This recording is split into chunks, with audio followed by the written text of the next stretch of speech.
நேயர்களுக்கு astro KS ஐயங்காரின் பணிவான வணக்கங்கள். இந்த வாரம், அதாவது 19/6/2023 25/6/2023 வரலாம் உண்டான வாரத்தில் கிரகங்களுடைய மாற்றங்கள் என்னென்ன இருக்குது, அதை தவிர இந்த வாரம் ஒரு ராசிக்காரர்களுக்கும் என்னென்ன பலன்கள் இருக்குது, என்னென்ன யார் யாருக்கு சந்திராஷ்டமம் வருது அப்படின்றத ஒன்று ஒன்றா இப்போ பார்க்கலாம். இப்போ இந்த வாரம் பார்த்தாலேயானால் காலபுருஷ தத்துவத்தின் முதல் ராசியான மேஷ ராசியில் குரு பகவானும் ராகு பகவானும் இருக்கா. ரிஷபராசியில் இருந்த புத பகவான் நேற்றுக்கு தான், அதாவது 18ஆம் தேதி தான் சாயந்தரமாக மிதுனத்துக்கு போயிட்டார். அதனால் மிதுனத்தில் பார்த்தேலையானால் சூரிய பகவான் புத பகவானும் 2 பேரும் இருக்கா. கடகத்தில் செவ்வாய் பகவானும் சுக்கிர பகவானும், துலாத்தில் கேது பகவானும், கும்பத்தில் சனி பகவானும் இருக்கா. இதுதான் இந்த கோச்சாரம். சந்திர பகவான் திருவாதிரை நட்சத்திரம் இன்றைக்கி, அதாவது 19ஆம் தேதி திருவாதிரை நட்சத்திரத்தில் ஆரம்பித்து அவர் உத்தர நட்சத்திரம் கன்னியா ராசி வரலும் போகிறார். மிதுன ராசியிலிருந்து கன்னியா ராசி வரலும் போகிறார். அதனால் பார்த்தேனால் சந்திராஷ்டம காலங்கள் யார் யாருக்கு வருது, எந்தெந்த ராசிக்காரர்களுக்குன்னா விருச்சிகம், தனுசு, மகரம், கும்பம், இந்த 4 ராசிக்கும் சந்திராஷ்டமம் வருது. சந்திராஷ்டமம்னா உங்களுடைய ராசிக்கு, அதாவது பிறந்த ராசிக்கு இன்றைய கோல்சார பிரகாரம் சந்திரன் 8ஆம் இடத்துல வரும்பொழுது சந்திராஷ்டமம்னு சொல்கிறோம். மறைந்து இருக்கக்கூடிய சந்திரன் மறைஞ்சு 8ஆம் இடத்துல மறைஞ்சு இருக்கக்கூடிய காலகட்டத்தில் புத்தி கூடும்.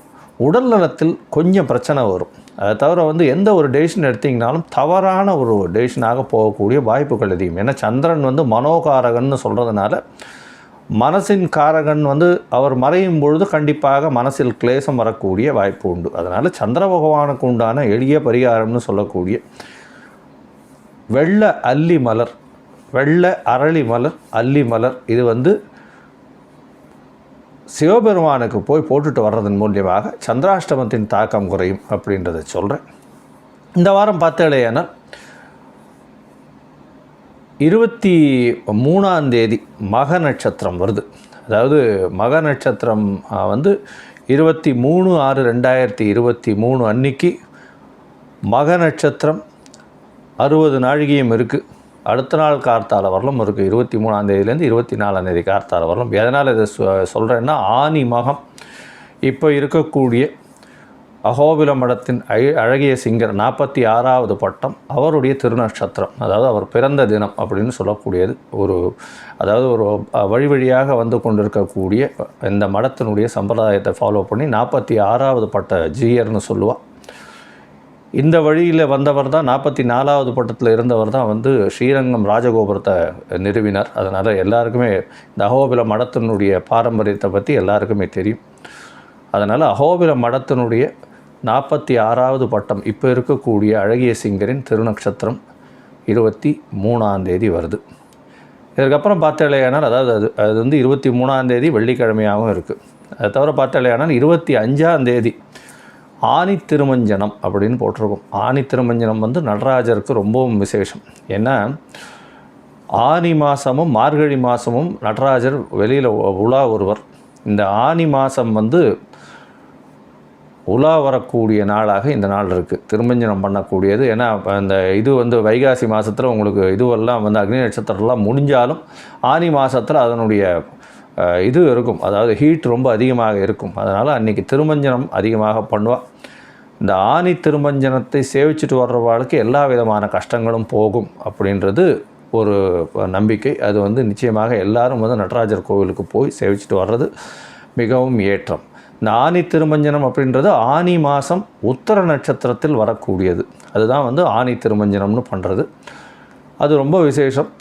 இந்த 25ஆம் தேதி அது பண்ணுறேன். இந்த 2 விஷயமும் இந்த வாரத்தில் நடக்கிறது. இப்போது ஒரு ராசியாக நம்ம மேஷத்திலிருந்து மீனம் வரணும் எப்படி இருக்குது அப்படின்றத பார்க்கலாம். என்னுடைய மொபைல் நம்பர் இங்கே கீழே ஸ்க்ரால் ஆகிட்டுருக்கும். உங்களுக்கு அஸ்ட்ராலாஜிக்கல் கன்சல்ட் தேவைப்படுமா, நீங்கள் எனக்கு ஃபோன் பண்ணுங்க. உங்களுடைய தனிப்பட்ட முறையில் உண்டான ஜாதகத்தை, உங்களுடைய date of birth, time of birth, place of birth வாங்கிட்டு அதன் மூலியமாக உங்களுடைய ஜாதகத்தை கணித்து உங்களுடைய தசாநாதன், புக்திநாதன், அந்தரம் சூக்ஷ்மம் இது எல்லாத்தையும் பார்த்து உங்களுடைய பிரச்சனைகள் எதுவாக இருந்தாலும் எளிதான பரிகாரங்கள் மூலியமாக என்னால் முடிஞ்ச வரலும் உங்களுக்கு சொல்கிறேன். இப்போது ஒரு ராசியாக மேஷம் முதல் மீனம் வரை எப்படி இருக்குது இந்த வாரம்ன்றதை பார்க்கலாம். மகரம், உத்திராடம், திருவோணம், அவிட்டம் இந்த 3 நட்சத்திரம் 9 பாதங்களை கொண்ட ராசி. ராசியின் அதிபதினு சொல்லக்கூடியவர் சனி பகவான் ராசிக்கு 2ஆம் இடத்துல இருக்கார். 7.5 சனி நடக்கிறது. 7.5 சனியில் பாத சனி, அதனால் உடல் நலத்தில் கொஞ்சம் பிரச்சனை இருக்காது, அதை பற்றி கவலைப்பட தேவையில்லை. இருந்தாலும் பேச்சில் ரொம்ப கவனம் தேவை. பண வரவில் கொஞ்சம் பிரச்சனைகள் இருக்கக்கூடும். இருந்தாலும் குரு பகவான் உங்களுடைய ராசிக்கு 12ஆம் இடத்தை பார்க்குறதுனால சுப செலவுகள் நிறைய வரும். பண வரவும் நிச்சயமாக நல்லபடியாக இருக்கும், கவலைப்பட தேவையில்லை.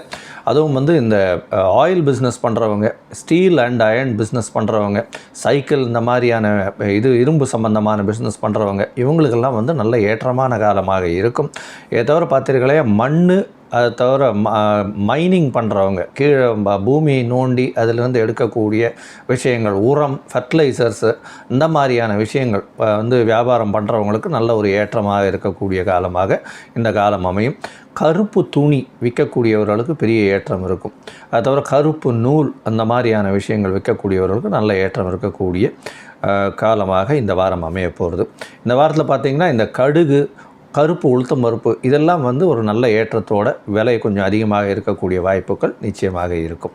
இந்த வாரத்தில் பார்த்தீங்களேனால் உங்களுக்கு அதிவேகமாக செல்லக்கூடிய கிரகமான சந்திர பகவான் உங்களுடைய ராசிக்கு 6ஆம் இடத்துல இருக்கார். 19ஆம் தேதியிலிருந்து 26ஆம் தேதி வரலும் பார்த்தலையானால் 19, 20 இந்த 2 நாட்களில் சந்திர பகவான் உங்களுடைய ராசிக்கு 7ஆம் அதிபதி 7க்கு 12ஆம் இடம்னு சொல்லக்கூடிய இடத்துல இருக்கிறதுனால கண்டிப்பாக பார்ட்னர்ஷிப் பிஸ்னஸில் கொஞ்சம் செட்பேக் இருக்கும். கடன் வாங்க வேண்டிய காலகட்டமாக இருக்கும். பார்ட்னர்ஸு கூட கொஞ்சம் உடன்பாடுகள் ஏற்பட, முரண்பாடுகள் இருக்கக்கூடிய வாய்ப்புகள் நிச்சயமாக உண்டு. அதை தவிர உங்களுடைய நண்பர்களோட கொஞ்சம் முரண்பாடுகள் இருக்கக்கூடிய வாய்ப்புகள் நிச்சயமாக இருக்கும்.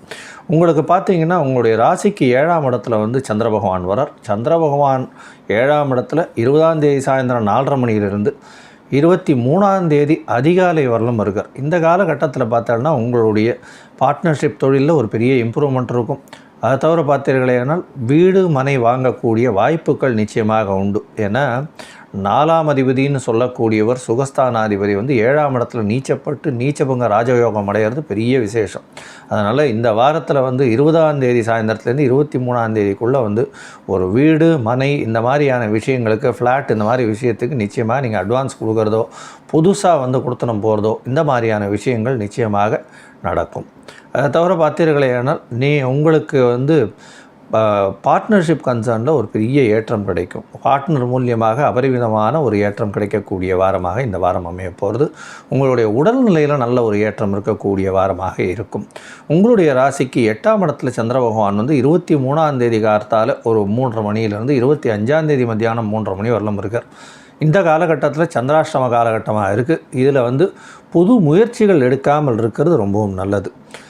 இதை தவிர பார்த்தீர்களேயானால் புது முயற்சிகளை தவிர்ப்பதும் வெளியூர் வெளிமாநிலம் செல்லாமல் இருப்பதும் ரொம்பவும் நல்லது. ஒருவேளை நீங்கள் போக வேண்டிய கட்டாயம் ஏற்பட்டால் கண்டிப்பாக சந்திர பகவானுக்கு உண்டான ஒரு பரிகாரம்னு சொல்லக்கூடிய ஒரு கீரை கட்டு வாங்கி அருகில் இருக்கக்கூடிய பசுமாட்டு கொடுத்துட்டு போங்க. சந்திர பகவானுக்கு உண்டான பரிகாரமாக அது இருக்கும். சந்திராஷ்டமத்தின் தாக்கமும் குறையும் அப்படின்றத சொல்கிறேன். இந்த வாரம் பார்த்தேனால் உங்களுடைய ராசிக்கு 9ஆம் இடத்துல 25ஆம் தேதி மத்தியானத்துக்கு மேலே 9ஆம் இடத்துல சந்திர பகவான் இருக்கார். அஷ்டமத்தில் சந்திரன் இருக்கும்பொழுது கூட உங்களுடைய ராசிக்கு குரு பகவானால் அவர் பார்க்கப்படுறார், அதாவது சந்திராஷ்டம காலகட்டத்தில். அதனால் வெளியூர் வெளிமாநிலத்திலிருந்து திடீர் பணவரவு வரக்கூடிய வாய்ப்புகள் உண்டு. மறைந்த இடத்திலிருந்து பணவரவு இருக்கும். ஷேர் மார்க்கெட் இந்த மாதிரியான பிஸ்னஸ்லாம் ஒரு நல்ல ஏற்றம் இருக்கக்கூடிய வாரமாக இந்த வாரம் உங்களுக்கு நிச்சயமாக அமையும். பொதுவாக மகர ராசிக்காரர்களுக்கு நல்ல ஒரு ஏற்றமான வாரமாக இருக்கும். இருந்தாலும் சனி பகவானுடைய பாதசனி போயிட்டுருக்கிறதுனால கொஞ்சம் ஜாகிரதையாக சனி பகவானுக்கு உண்டான பிரீத்தியை பண்ணிட்டு வர்றது ஒரு நல்ல ஏற்றமும் மாற்றமும் இந்த வாரம் கொடுக்கும். ஸ்ரீ குபேரன் டிவியை பார்த்தமைக்கு நன்றிகள். மேலும் இது போன்ற தகவல்களை தெரிந்து கொள்ள ஸ்ரீ குபேரன் டிவியை சப்ஸ்கிரைப் செய்யுங்கள். மறக்காமல் பெல் ஐக்கானை கிளிக் செய்யுங்கள்.